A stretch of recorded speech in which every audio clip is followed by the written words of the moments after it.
Pagka bibili ka na ito mga ka-solid, make sure na alam mo yung specs na PS5 Slim. Available po yung ating bundle, brand new. Maganda pa rin mag-start sa ating mga PS4 units. Ba naging in demand ngayon ng mga Nintendo Switch? Dahil din sa mga games, Nintendo Switch, meron tayong iba't ibang klase nito.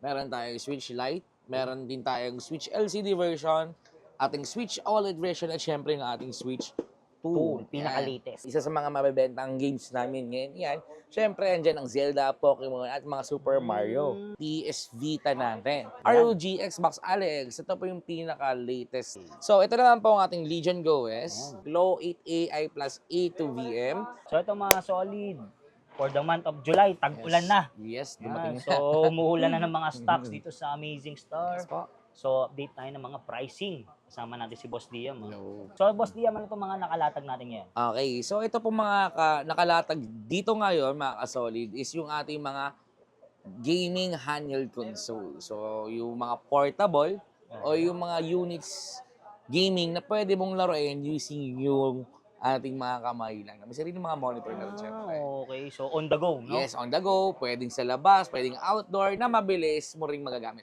Yan, Ayun. madali mo lang magagamit. Yan. So ngayong month of July, so bumaba ba ang presyo? May mga gumalaw, may mga maganda tayong bundles. So, yun na. O, tara, update na tayo ng pricing. Okay. So ano unahin natin, Boss Diam? So unahin natin ang Switch. pinaka-trending mga Switch. Nintendo Switch. Ito mga kasoli, no, available sa ating mga Nintendo Switch. Meron tayong iba't ibang klase nito. Meron tayong Switch Lite, meron din tayong Switch LCD version, ating Switch OLED version at syempre ng ating Switch 2. Pinaka-latest. Pinaka-latest. So, simulan natin ho dito mga kasoli, ang ating Switch Lite, which is pure portable lang. So, ibig sabihin, hindi mo siya pwedeng laruin through big screens or through monitor.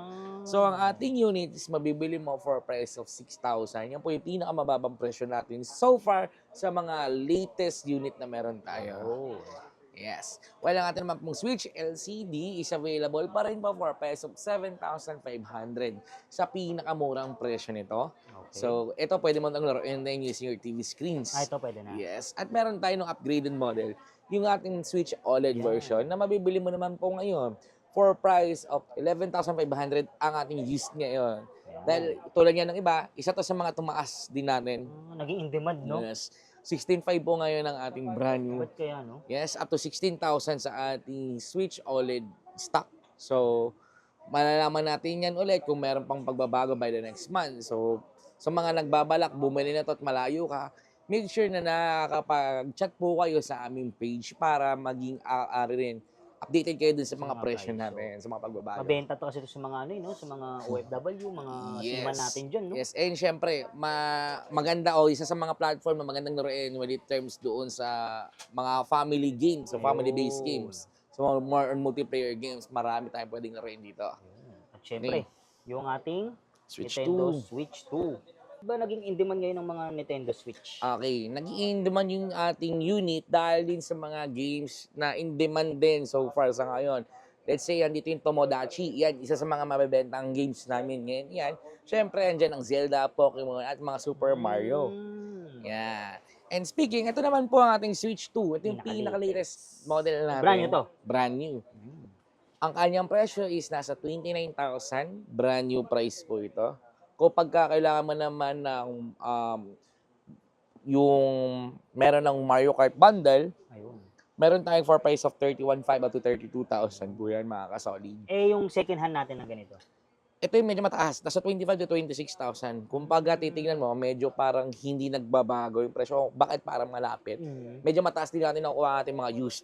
So kapag mababa naman natin nakukuha ito, nag-average tayo ng 22 at to 23,000. Ayun. Yes. With 1 year warranty, 7 days replacement din tayo dito sa mga gandang unit. So yun pala mga solid ha, Yes. nagba-buy and sell din sila Boss Dian, Yes gumagawa sila. Ay ano, nagre-repair din. Nagre-repair tayo.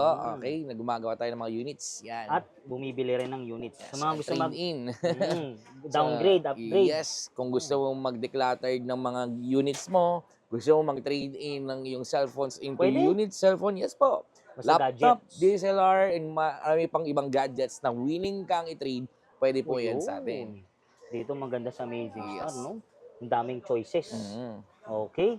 So next natin. Okay, so ito mga ka-solid, available din sa ating ang PS Vita natin. So ito mga ka-solid, available din sa atin ang ating PS Vita. Mabibili mo po itong unit natin sa pinakamababang presyo of 6,000. Ito po yung unit na walang kasama, kundi yung ating unit and charger lang. Sa mga nanganap naman nito ng with games, depende po iyan sa SD card o sa memory card na gagamitin po natin. So, ito naman po mga ka-solid, available din sa atin ang ating PlayStation Portal na mabibili mo for price of 8,500 sa pinakamurang presyo natin ito. So, mga naghanap naman po ng brand new nito at color black, available din po yan for price of 13,000 sa ating brand new. Pataas po yan, depende yan sa kanyang kulay. Yan. So para saan naman to ginagamit, boss, sa mga baguhan natin? Yes. Usually, ang ating PlayStation Portal is ginagamit natin para ma-handheld gaming natin yung ating mga PlayStation games, such as yung mga PS5 games natin and yung mga PS4 as well. Depende sa game. Ito pala yun. Yes. So, sa mga Steam Deck users natin, meron tayong both LCD and OLED version nito. So, ang pinakamura ho natin ngayon sa ating mga LCD version is nasa 18,000. Parang still, yung ating mga 64 gig yan. Available din sa atin 256 gig, 512 gig, customized 1 terabyte and 2 terabyte as well. Ayan. At syempre, kapag mas mataas yung mas mataas yung storage na bibili mo sa amin, available na rin ng mga games na for free. Ayun, Yes. For free, Free games na rin po tayo yan. Starting at 512 gig pataas po yan. free games na yan. Yes. With 7 days replacement and 1 year warranty tayo sa ating mga Steam Deck LCD. While yung ating naman pong Steam Deck OLED, yan, ang ating 512 gig version is nasa 36 to 37,000 yung ating used. 42 up to 43,000 naman tayo sa ating mga brand new units na ganito. Yes, with free games na rin po yan and tempered glass. Yan. Sa naghanap naman po ng ating 1 terabyte nito, ang ating unit, second hand is nasa 40,000 ang average. Ang ating naman pong brand new is nasa 48 at 50. Yan. Boss Lian, ba't kaya naging in demand to, no? Kasi ito yon, ang Steam Deck kasi is Windows na no? Linux siya. Linux. Linux big siya, pero napakarami kasing access nito pagdating sa mga games. So marami talagang games na pwede kang malaro dito. Isa na dito yung mga ating mga retro games. So pwede ka rin balik dun sa mga classic games na gusto mong laruin. Okay. Another thing is, siyempre, yung mga latest games natin, like Resident Evil 9, marami pang iba, na pwede kang malaro dito. Siyempre, naunguna ating NBA dyan. Siyempre, number Yan. 1. So, boss Lian, naba-virus ba itong mga ganito? Nagkakaroon talaga ng konting problema doon sa mga software niyan. Pero dito sa Amazing Star is marunong tayo for both hardware and software issues. So, kung ikaw is meron ding sirang unit, pwede mo ring ipa-check up yan dito sa ating store for free check-up. Free check-up. Free canvas din tayo sa mga damage o dun sa mga parts na kailangan nating palitan. Kumbaga, no fix, no pay. Yes, no fix, no pay tayo. So, boss Lian, big demand din to sa mga seaman natin, no? Yes, sobrang dami OFW. talaga. So, salamat po dun sa ating mga seaman, yung mga OFW natin, yung mga clients, sobrang dami. Nakakapagpadala rin kami sa iba't ibang bansa, like Korea. Siyempre, meron din yung mga Arab countries na kapagpadala tayo niyan. Luzon, Visayas, Mindanao. Meron din talaga dito sa local. Yan talaga ang pinaka number 1 natin. Okay. So, next natin. Saan dito? ROG na, boss. Dalawa na. Tatlo to. Basta isa. Ne, teka lang. Ito, dalawa lang hawak natin, pero ito sa baba. Okay. Ito. To. O mamaya na yan. Ito muna. Okay, game. So, ito naman po mga ka-solid, no, yung ating ROG, ROG Ally Handheld Gaming. Starting with this ROG Z1, meron din tayong Z1 Extreme version nito. Yung ating ROG Ally X, nandito sa taas. Ayan yung black na pinakalitis yung ating ROG Xbox. And yung ating ROG Xbox Ally X. So, ayan. So, simulan natin sa ating Z1. Lahat ng klase ng ROG is Windows 11 Ito version. naman yung Windows 11 na. Yes, ito na yung mga Windows. So, ang ating Z1 is nag-range from 22 up to 23,000 sa pinakamurang unit natin ngayon so far. With free games din po yan. And yung ating naman po, Z1 Extreme is nasa average of 27 up to 30,000. Ayan. Meron din na yung variation nito ng 512 gig, 1 terabyte and 2 terabyte. So, ang kanyang pressure is nakadepende doon sa storage ng ating unit. Yes. Yung ano naman, boss, yung mga games ba? Sa mga games, yes, libre po ang ating mga games. Yes. Okay. Opo. So, Yan naman. another thing is yung ating ROG Ally X, yung black din na version. Yun yung mas mataas na version or upgraded version after this. Nasa range of 42 naman po yung ating unit na yun 1TB Z1 Extreme. So, ang kinaibahan o yung comparison dito is, yun is battery 4 cell na and 80 Wh na. So, ibig sabihin, mas mataas na yung kanilang battery life compared mo sa mga nauna. So, matagal malobat. Yes. Ito ba, boss? Dami yung tatanong. Pwede ba itong laruin habang naka-charge? Yes, pwede naman po yung laruin habang naka-charge. Pero wag lang palagi kasi kung ganun lagi yung system mo o yung process mo nung Hindi paglalaro, tatagal, no? hindi tatagal lang yun natin. Magkakaroon tayo ng damage talaga sa battery. So, sa paggagamit Wag talaga. lang palagi. Yan, wag lang palagi. So, ingatan nyo, ha? Ito naman, boss. Yung ating naman pong ROG base form, yung ating ROG Xbox Ally, is nasa range of 32 up to 33,000 tayo ngayon sa ating mga slightly used unit. While yung ating mga pong brand new nito, isa sa 30 up to 39,000 po. So, ito po is Z2 naman, Z2, na 512 gig din po ang kanyang storage. Okay. While ito naman pong ROG Xbox Ally X, ito po yung pinaka-latest natin so far. Ito rin yung may pinakamataas na specs ngayon. Ito naman po is nag-average ng 50 up to 52 sa ating mga slightly used unit. And ang ating brand new is nasa 60 up to 63,000 po yan. Package with tempered glass and free games na po tayo dito mga kasolid. So ito naman is Z2 Extreme 1TB. So kung naghahanap ka ng mas kaya mag-support ng mga high resolution games, ito na po yung unit na pwede natin i-recommend sa iyo. Yan. So, ito pa ang isang pinaka-bestseller din nila, oh. Yes, another Windows ready o Windows OS ready unit natin sa ating Legion or Lenovo Legion Go. Okay. So, itong ating Lenovo Legion Go is nasa range of 36 up to 37,000 tayo sa ating mga 512 gig version. Okay. With free games na rin po ito. Ang kanyang specs is Z1 Extreme. Battery 2 cell 16 gig RAM po siya. So, good for gaming na rin ng mga matataas na versions or matataas na resolution ng games natin. O mga AAA games kung tawagin natin. Kaya Niya na yan. So, pwede mo rin siyang i-connect sa TV kung gusto mo ng mas malaking screen. Yes. At pwede rin siyang gamitin as desktop using your keyboard and mouse ko. Pwede pala yun. Yes. Tulad ng ating Steam Deck, yung ating ROG, ganun din po ang kanyang specs, yung mga kaya niya, yung mga compatibilities niyan. Yan. So, ito naman po ang ating Legion Go OS. Ito, si Legion Go OS, kapag bibili ka na ito, mga ka-solid, make sure na alam mo yung specs na tinatanong mo doon sa store. Kasi meron itong iba't ibang klase. Ang dami nalilito. Yes, meron tayong Z2 Go version na to, and meron tayong Z1 Extreme version yan. Meron tayong naka SteamOS version yan, and meron tayong naka Windows OS version yan. So, starting at 32,000, or minsan magbibigay tayo ng 33 to 35,000, meron tayong pinakamurang Legion Go OS na mabibili sa store natin. Yan. Okay. While yung Ampty naman pong Nebula version nito na Z1 Extreme is nasa 40 plus po yung ating second hand. So far, wala tayong hawak. Pero pag nagkakaroon kami, isa yun sa mga best seller. O mabilis ma-out. No? Yes. Dahil mataas ang specs, maganda ang kanyang OS. SteamOS, 1TB, Z1 Extreme. Game yun. Pabilisan pala dito. Yaps. Okay, game. Next. Ano muna, boss? Ano muna? Ay, ito pala. Ito. Ayan muna. Sige, go. 2. Okay. So, ito naman, ang grabe, ang bigat na ito. So, ito na mga kasoli. Nandun na tayo sa pinaka-latest natin na unit, Lenovo Legion Go 2. So, ang ating Lenovo Legion Go 2 is meron din dalawang klase yan. Yung ating Z2 at yung ating Z2 Extreme version. No? Ang ating unit is naglalaro for a price of 85 up to 90,000 sa ating brand new Legion Go 2. Ayan.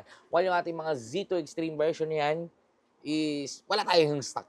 Talagang ubusan. Ulit-ulitin ko, boss. Okay, 1, 2, 3, go. While yung ating naman po Lenovo Legion Go 2 Z2 Extreme is out of stock sa ngayon. Ubusan talaga, boss, no? Mabilis kasi hindi pa na lalabas. Pag may nakakita agad, na-out talaga agad.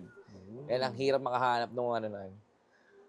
Okay, So, then ito na rin is ang price. Okay, ang price niya ngayon is nasa 85 to 90,000 sa ating mga brand new units. So, automatic, meron tayong 1TB 32 gig RAM with battery 4 cell 80 Wh sa ating unit. Yan. Mataas ang kanyang specs. Mataas yung kanyang RAM. So, dito naman po tayo sa ating mga MSI. Siyempre, available din yung sa atin. Yung ating Glow 8AI plus A2VM. So, for price of 62,000 up to 60,000, meron kang mabibili sa aming brand new 1TB na MSI Glow. Isa rin tong Windows OS version na pwede rin makapag-play ng mga high resolution games.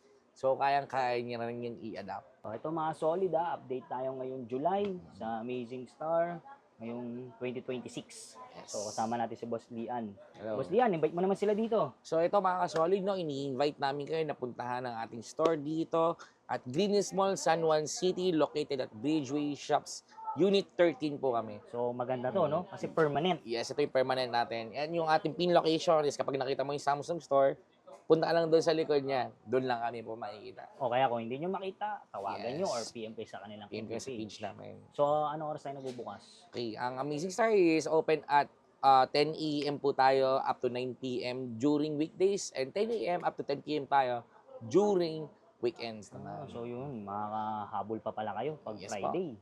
So, yun. So, tara, check na natin yung mga unit nila. Galing. Dito naman po tayo sa mga home video base natin. Ito yung mga most popular home video base na available naman din sa ating store. So, starting on PS4. Yun. Yes, meron din tayong PS5 Slim. And yung ating syempre yung PS5 Pro. So, Pinaka-latest. Yes, the pinaka-latest. So, simulan natin sa ating PS4. So, mga naghanap po ng mga fat version, yung unang version nito, is mayroon po tayo yung for price of 8,500 with bundle of 2 controllers and 2 games po tayo doon. So, sa atin naman pong Slim is mabibili naman po yan for price of 9,000. Bundle of 2 controllers and 2 games din po tayo dito mga kasolid. So, bakit maganda pa rin maglaro ng mga PS4 games? Isa lang po ang sagot dyan. Napakarami pa ng titles ng mga PS4 games na pwede kang malaro. Kung dito ka pa lang, ngayon pa lang nagkaroon ng time para laruin itong mga to, pwede at available pa rin sa atin. Maganda pa rin mag-start sa ating mga PS4 units.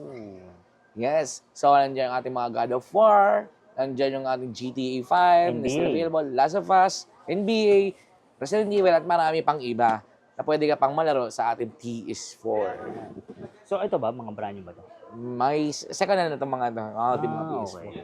Sa mga naghahanap naman ng Pro na ito, available naman po yan for price of 12,000 up to 13,000 naman po yan. Depende sa package na gusto natin. Ano mga previous natin? So, meron tayong bundle of 2 controllers and 2 games sa lahat ng mga nasabi ko. May bundle, ah. Yes, and syempre, pwede mong i-trade yung games pag nagsawa kayo doon sa games na gusto Nice, mo. oh. Ito naman po ang ating PS5 Slim. Available po yung ating bundle, brand new, for price of 41,000 sa mga naghahanap ng sulit na brand new bundle. So, speaking of ating PS5, meron din tayong fat version, o yung naunang version nito, yung OG kung tawagin natin, for price of 22 up to 23,000 tayo sa ating mga used units pagdating sa ganong versions. Ito yung disc edition na rin. Okay. Yes, and syempre yung ating slim type, mabibili mo naman po ang ating mga used for price of 28 up to 29,000 naman. Okay. Sa mga naghanap naman po ng solo, brand new PS5 Slim, meron tayong available dyan for price of 38,000 naman po, mga ka-solid.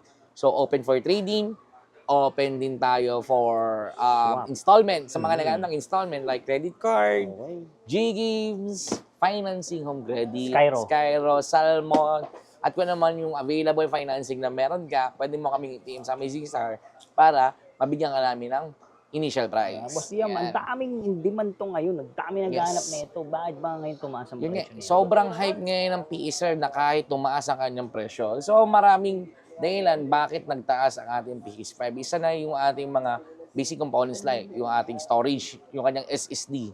Tumaas. Na yes, pwede nyo pong i-search yan bakit nagtaas to. So ang kanyang SSD, katulad sa Steam Deck, sa Legion Go at sa marami pang ibang klaseng units is nagtaas. So nagtaas din ang ating mga presyo sa ating mga gaming console. Yun. Yung ating PS5 Pro, sa mga naghahanap na to mga solid, open ang ating PS5 Pro 2TB digital edition for price of 50,000 sa ating mga slight use. Minsan nagbibigay tayo ng up to 48,000 or 47,000. Depende sa kung magkano natin siya nakukuha sa ating mga clients.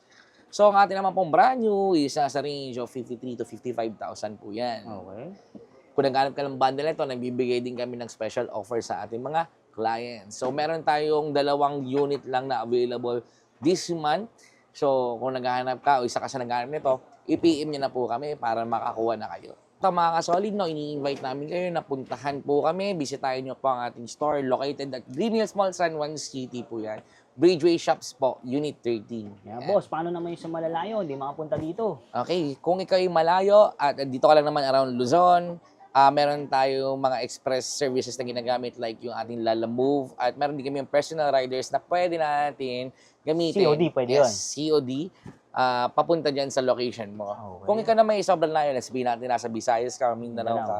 So, gumagamit natin yung express services like tayo ng LBC, Ayun. JNT, express services, or anything na Depende. depende or available doon sa location nyo. Ayun. Ayan. Tapos, yan, may available din sa kanila ang installment. Yes, installment. Okay, ito po para maging clear na lang din po.